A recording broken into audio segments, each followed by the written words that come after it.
গগৈ পাকিস্তানলৈ যদি সঁচাকে বেয়া উদ্দেশ্যত গৈছিলে, চৰকাৰৰ হাতত যদি তথ্য আছে,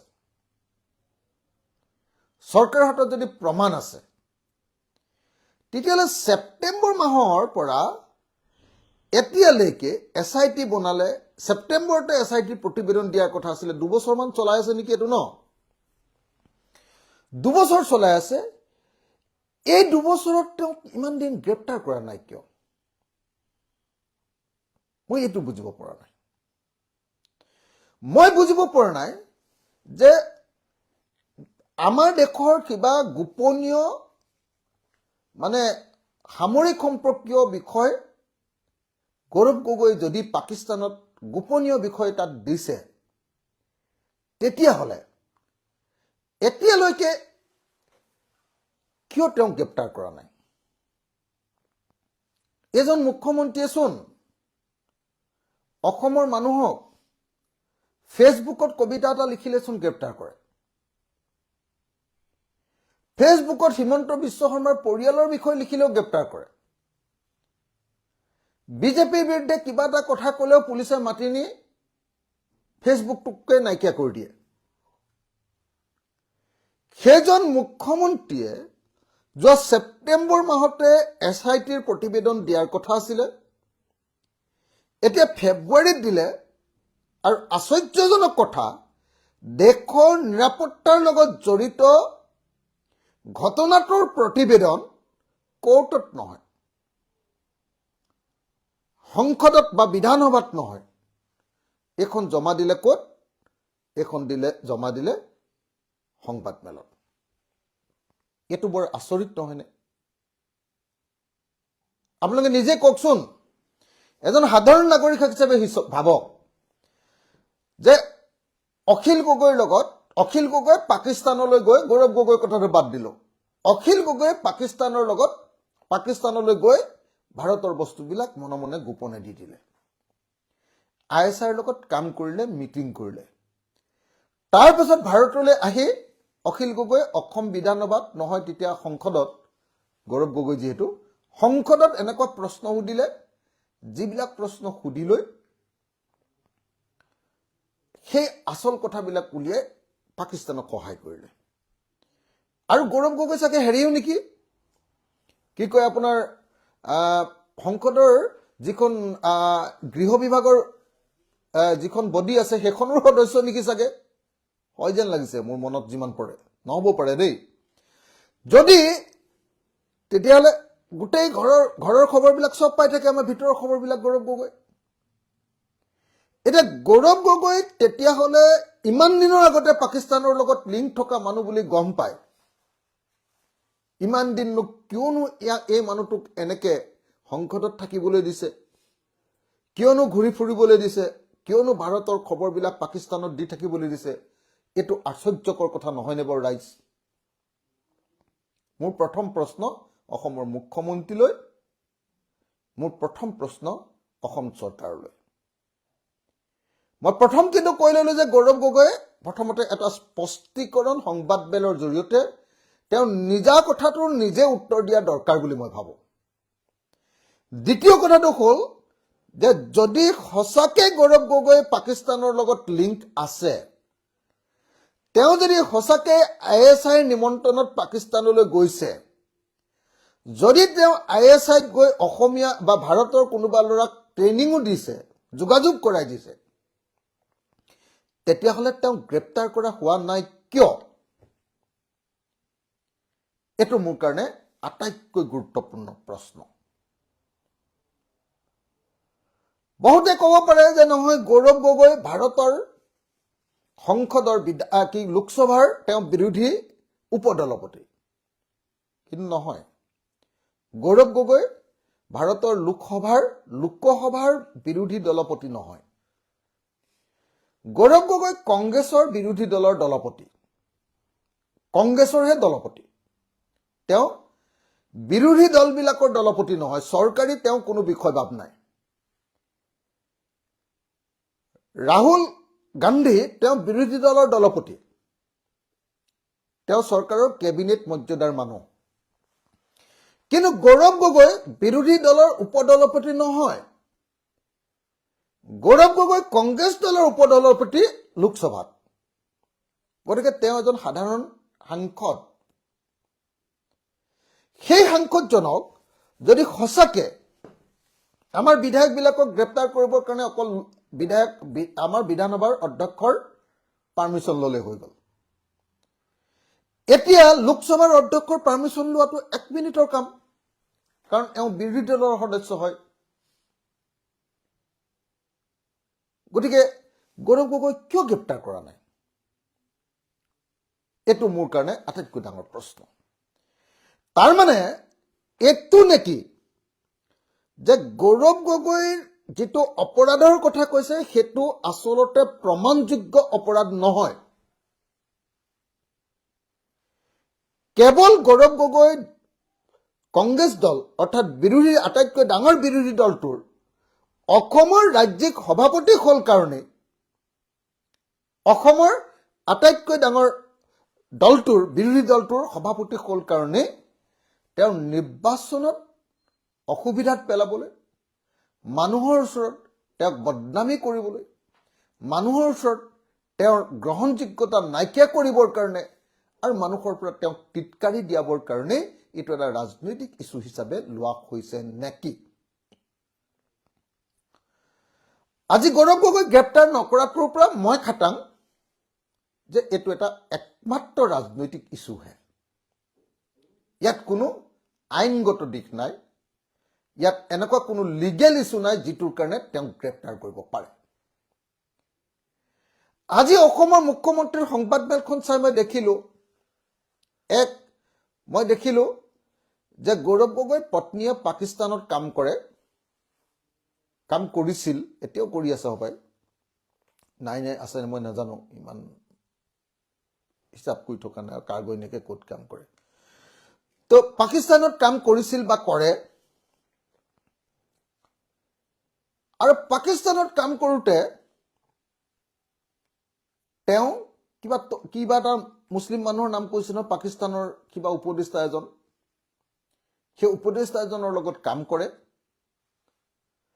আৰু মই যিটো বুজি পালো, অসমৰ মুখ্যমন্ত্ৰীয়ে যিটো কথা কৈছে যে মোদী চৰকাৰ অহাৰ পাছত মানে গৌৰৱ গগৈৰ পত্নীয়ে যিটো প্ৰতিবেদন দিছে যে এতিয়া মোদী চৰকাৰ অহাৰ পাছত এতিয়াৰ পৰা আমুক কাম কৰিব নোৱাৰিব, সেই বস্তুটো চাওঁতে মই দেখিলো, নিউজ লাইভতে দেখিলো, সেইটো মানে এতিয়া পৰিৱেশ আন্দোলন, পৰিৱেশত মানে আপোনাৰ আমাৰ কি কয় এনভাইৰনমেণ্টৰ যিবিলাক এক্টিভিষ্ট আছে, গ্ৰীণ যিটো আন্দোলন কৰে, পৰিৱেশৰ কাৰণে আন্দোলন কৰে, সেই পৰিৱেশৰ আন্দোলনটোৰ লগত জড়িত বোধহয় মানে এনেকুৱা ছাপোৰ্ট কৰা বিভিন্ন ধনী দেশবিলাকে পৰিৱেশ আন্দোলনবিলাকত ছাপোৰ্ট কৰি কিছুমান NGO ৰাখে। এতিয়া মানে আপোনালোকে সকলোৱে জানে যে মোদী অহাৰ পাছত ভাৰতবৰ্ষত যিমানবিলাক এনেকুৱা পৰিৱেশ আন্দোলনৰ লগত জড়িত সংগঠন আছিলে, NGO আছিলে, সববিলাকৰ বিদেশৰ পৰা টকা অনাৰ ব্যৱস্থাবিলাক বন্ধ কৰি দিলে, কাৰোবাক গ্ৰেপ্তাৰ কৰিলে, কাৰোবাৰ NGO বিলাক ভাঙি দিলে, মোদীয়ে এইটো কৰিলে। সেইকাৰণে এলিজাবেথ কি নাম গোলমেন তেখেতে মানে কৈছে যে এতিয়াৰ পৰা আৰু মানে মোদী চৰকাৰ অহাৰ পাছৰ পৰা এই এনভাইৰনমেণ্ট ইছ্যুত আৰু কাম কৰাটো চাগে সম্ভৱপৰ নহ'ব, এই বুলি কোৱা মই তেতিয়াহে গম পালো। সেইটোত মানে ভাৰতৰ বস্তু পাকিস্তানলৈ পঠিয়াই দিয়াৰ কথা কোৱা নাই, যে গোটেই পৃথিৱীজুৰি NGO বিলাকে পইচা দি, ধনী দেশৰ NGO বিলাকে দেশবিলাকে বিভিন্ন NGO বিলাকক পইচা দি এই যে এনভাইৰনমেণ্ট আন্দোলনবিলাক কৰাই, সেই এনভাইৰনমেণ্ট আন্দোলন বা NGOৰ কাৰ্যকলাপবিলাক এতিয়া কৰিব নোৱাৰিব বুলি সেই ৰিপৰ্টটোত লিখা বুলি অলপ আগতে মই নিউজ লাইভতে এটা বাক্যত পালো। এতিয়া সেইটোকে এনভাইৰনমেণ্টক আন্দোলন কৰিব নোৱাৰিব, পৰিৱেশ আন্দোলন কৰিব নোৱাৰিব, পৰিৱেশ সম্পৰ্কীয় কাম কাজ কৰিব নোৱাৰিব, সেইটোকে পাকিস্তানলৈ ভাৰতৰ তথ্য পঠিয়াব নোৱাৰিব, এই বুলি মুখ্যমন্ত্ৰীয়ে ক'ব খুজিছে যেন মই আজি গোটেই সংবাদমেলখনৰ পৰা সেইটোকে বুজি পালো। এতিয়া মই এলিজাবেথক লগো পোৱা নাই, দেখিও পোৱা নাই। জেলত থাকোঁতেই কোনোবা এদিন এই ক'ৰবাত বিয়া নে কিবাত এনেকুৱা টিভিত ফটো দুখনমান দেখিছিলোঁ। গতিকে এলিজাবেথ সম্পৰ্কে মই একো নাজানো, লগো পোৱা নাই কোনোদিন, দেখিও পোৱা নাই, টিভিতো দেখা নাই, এনেই বিয়াতহে দেখিছোঁ। বিয়া নে কিবা এখনৰ ফটো যে ওলাইছিলে তেতিয়াহে দেখিছিলোঁ।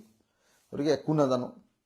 কিন্তু কথাটো হ'ল, মোৰ কথাটো স্পষ্ট যে যদি গৌৰৱ গগৈয়ে পাকিস্তানৰ লগত লিংক লগাইছে, ভাৰতৰ নিৰাপত্তাৰ বস্তু যদি সঁচাকৈ বিক্ৰী কৰিছে বা মনে মনে গোপনে যদি দিছে, তেতিয়াহ'লে গৌৰৱ গগৈক একদিনৰ কাৰণেও আমি বাহিৰত ৰাখিব নালাগে, গৌৰৱ গগৈক লগে লগে গ্ৰেপ্তাৰ কৰিব লাগে। কিন্তু গ্ৰেপ্তাৰ কৰিবৰ কাৰণে মানুহক প্ৰমাণ লাগে, নহ'লে গ্ৰেপ্তাৰ কৰিলে দুদিনমানৰ পাছতে বেইল পাই যায়। মোক এনেই গ্ৰেপ্তাৰ কৰিছিলে যে ইয়াৰ মাওবাদীৰ লগত সম্পৰ্ক আছে।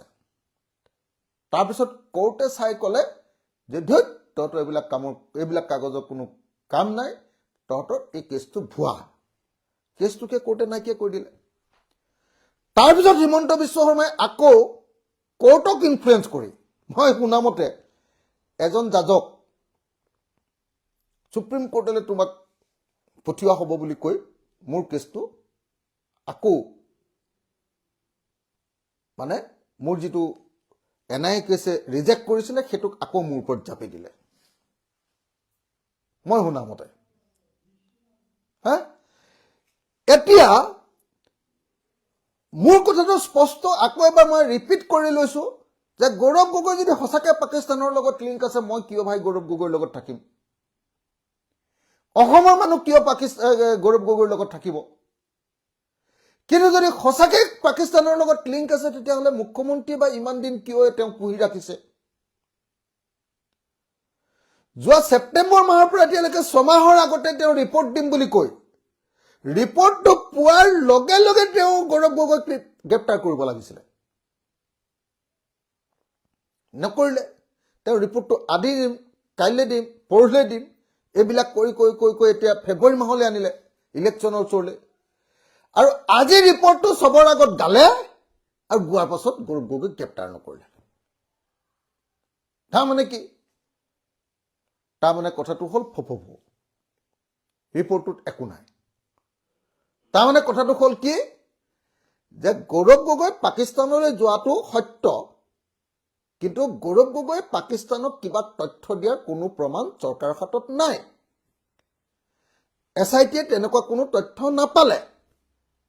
যদি পালেহেঁতেন, ফেচবুকত কবিতা লিখাৰ কাৰণে যি চৰকাৰে মানুহক গ্ৰেপ্তাৰ কৰে, সেই চৰকাৰে গৌৰৱ গগৈ নিচিনা বিৰোধী দল, যি এবাৰ অসমৰ মুখ্যমন্ত্ৰী বিজেপি চৰকাৰখনক উফৰাব বুলি কৈ আছে, সেই মানুহটোক বাৰু এতিয়ালৈকে গ্ৰেপ্তাৰ নকৰিবনে? সেই মানুহটোক বাৰু এনেকৈ পলিটিক্স কৰি থাকিবলৈ দিবনে? এনেকৈ অসমৰ চাৰিওফালে মিটিং কৰি থাকিবলৈ দিবনে? সেই মানুহটোক বাৰু এনেকৈ ঘূৰি ফুৰিবলৈ দিবনে? সেই মানুহটোক বাৰু গ্ৰেপ্তাৰ নকৰিবনে? আপোনালোকে নিজে ভাবকচোন বাৰু। সেইকাৰণে মই আপোনালোকক স্পষ্টকৈ ক'ব খুজিছো যে অসমৰ মুখ্যমন্ত্ৰীয়ে যিটো পাকিস্তানী লিংক ISIক তথ্য দিছে বুলি কৈছে, এইটো সত্য নহয়। আৰু যদি সত্য, তেতিয়াহ'লে গৌৰৱ গগৈক আজিয়ে গ্ৰেপ্তাৰ কৰিব লাগে। আৰু যদি সত্য হোৱাৰ পাছতো গৌৰৱ গগৈক গ্ৰেপ্তাৰ কৰা নাই, তেতিয়াহ'লে হিমন্ত বিশ্ব শৰ্মাকো গ্ৰেপ্তাৰ কৰিব লাগে। কাৰণ হিমন্ত বিশ্ব শৰ্মাৰো তাৰমানে পাকিস্তানৰ লগত লিংক আছে, নহ'লে পাকিস্তানী এজেণ্টটোক কেলে বচাই ৰাখিছে? হয়নে নহয় বাৰু? আপোনালোকে কথাটো কওকচোন, হয়নে নহয়? আপোনালোকে নিজেই কথাটো কওক যে সেই কথাটো হয়নে নহয়। যদি গৌৰৱ গগৈৰ পাকিস্তানৰ লগত লিংক আছে, যদি গৌৰৱ গগৈয়ে ভাৰতৰ নিৰাপত্তাৰ প্ৰশ্নটো ISIক খবৰ দি থাকে, ভাৰতৰ গোপনীয় সামৰিক তথ্য যদি গৌৰৱ গগৈ বিদেশক দি থাকে, তেতিয়াহ'লে গৌৰৱ গগৈক গ্ৰেপ্তাৰ কৰি অন্ধকাৰত ৰাখি তেওঁক কোনো মানুহৰ লগত যোগাযোগ কৰিব নোৱাৰাৰ ব্যৱস্থাটো কৰাটোহে প্ৰত্যেকজন দেশপ্ৰেমিক মানুহৰ কৰ্তব্য আছিল গৌৰৱ গগৈ পাকিস্তানৰ লগত লিংক আছে বুলি কৈ প্ৰেছ মিট এখন কৰি ৰৌজাল বৌজাল কৰি আকৌ মানুহটোক এৰি দি গোটেই মানুহটোক পাকিস্তানলৈ আমাৰ বস্তুবিলাক দি থাকিবলৈ সুযোগ দিয়াটো কোনোবা মুখ্যমন্ত্ৰীৰ কাম নেকি কওকচোন এজন মুখ্যমন্ত্ৰীৰ কাম হেতু নেকি কওকচোন যদি মুখ্যমন্ত্ৰীয়ে যোৱা ছমাহ ধৰি এই ৰিপৰ্টটো পোৱাৰ পাছতো যদিহে গৌৰৱ গগৈ পাকিস্তানৰ লগত সম্পৰ্ক থকাৰ পাছতো যদি তেওঁক এতিয়ালৈকে গ্ৰেপ্তাৰ কৰাৰ ব্যৱস্থা লোৱা নাই আৰু গৌৰৱ গগৈক এতিয়াও পাকিস্তানৰ লগত লিংক ৰাখি থাকিবলৈ এতিয়াও সুযোগ দি আছে তেতিয়াহ'লেতো হিমন্ত বিশ্ব শৰ্মাকো একেলগতে গ্ৰেপ্তাৰ কৰিব লাগে নে নাই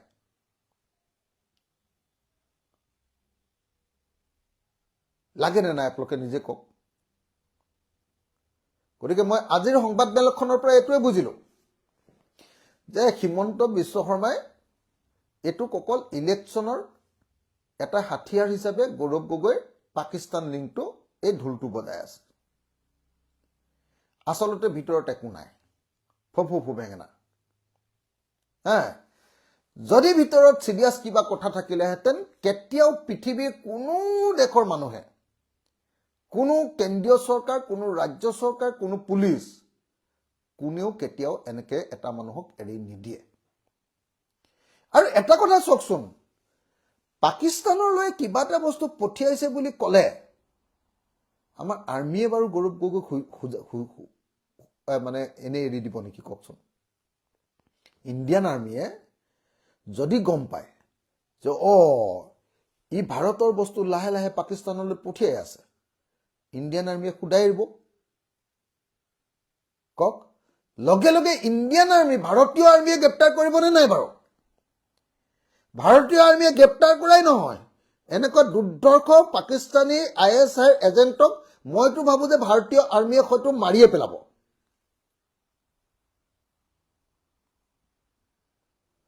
হয়নে নহয় কথাটো হয়নে নহয় আপোনালোকক সুধিছো আপোনালোকে এনে ৰং চাই থাকিলে নহব সবকে সুধিছো হিমন্ত বিশ্ব শৰ্মাই আমাক নচুৱাই থাকিব আৰু যদি সঁচাকে গৌৰৱ গগৈ যদি পাকিস্তানলৈ গৈছে গৌৰৱ গগৈকে ধৰিম ৰাম পিটন দিম ভাই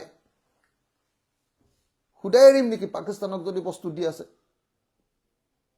খুদাই এৰিম নেকি কওকচোন গৌৰৱ গগৈক ধৰিম গৌৰৱ গগৈক একদম ৰাম পিটন দিম আৰু মইতো সঁচাকে কৈছো গুৱাহাটীৰ ৰাজপথত মই একদম ইলেক্ট্ৰিচিটিৰ খুঁটাত বান্ধি ফাঁচি দিম হয়নে নহয় কওক যিকোনো এজন জেনুইন মানুহে তেনেকে খং কৰিব লাগিব নে নাই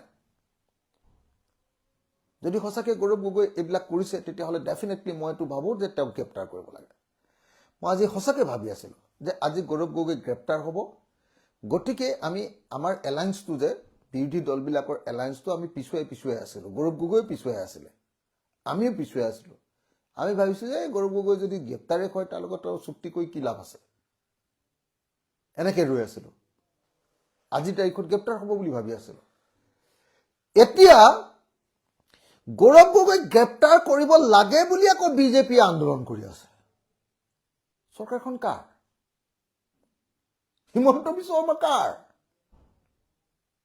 দলটো তোমালোকৰ চৰকাৰ তোমালোকৰ একদম পাকিস্তানৰ বিৰুদ্ধে থকা RSSৰ মানুহকেইটা তোমালোক সদায় পাকিস্তান মুৰ্দাবাদ দি থাকা তাৰপিছত আকৌ ISI এজেণ্টটোক হাতে লুটে পাইছা তোমালোকে গ্ৰেপ্তাৰ নকৰা এতিয়া আকৌ বাহিৰত এই গ্ৰেপ্তাৰ কৰা আমুকক গ্ৰেপ্তাৰ কৰা ভুচুকক গ্ৰেপ্তাৰ কৰা এইবিলাক লিখি আছা তোমালোকে মোৰ লাজ লাগিছে আজি কেন্দ্ৰীয় মন্ত্ৰী সৰ্বানন্দ সোণোৱাল আৰু দিলীপ শইকীয়া বিজেপিৰ ৰাজ্যিক সভাপতি আৰু সাংসদ তেওঁলোকে যে আন্দোলন কৰিছে যে গৌৰৱ গগৈ পাকিস্তানৰ লিংক ধৰা পৰিলে তেওঁ গ্ৰেপ্তাৰ কৰিব লাগে হেৰ বাপুহঁত চৰকাৰখন কাৰ তোমালোক যি তুমি নিজে সভাপতি সেইটো দলৰে চৰকাৰ ধৰা আকৌ তোমালোকে কাৰ ওচৰত দাবী জনাই আছা তুমি দাবীটো কাক জনাই আছা মোক নেকি অখিল গগৈক নেকি নে গৌৰৱ গগৈক নে কংগ্ৰেছক নে ৰাইজৰ দলক নে CPI CPMক কাক জনাইছা দাবীটো দাবীটো যদি জনাইছা যে গৌৰৱ গগৈক গ্ৰেপ্তাৰ কৰিব লাগে, তেতিয়াহ'লে কি দাবী জনাই থাকিব লাগে? তোমালোকৰ চৰকাৰ পুলিচ যোৱা, ধৰা আৰু মানুহটোক ধৰা আৰু ধৰাই লৈ তোমালোকে গ্ৰেপ্তাৰ কৰা, তাৰপিছত NIA দি দিয়া। সেইটোৱে কথা। কিন্তু তোমালোকৰ হাতত প্ৰমাণ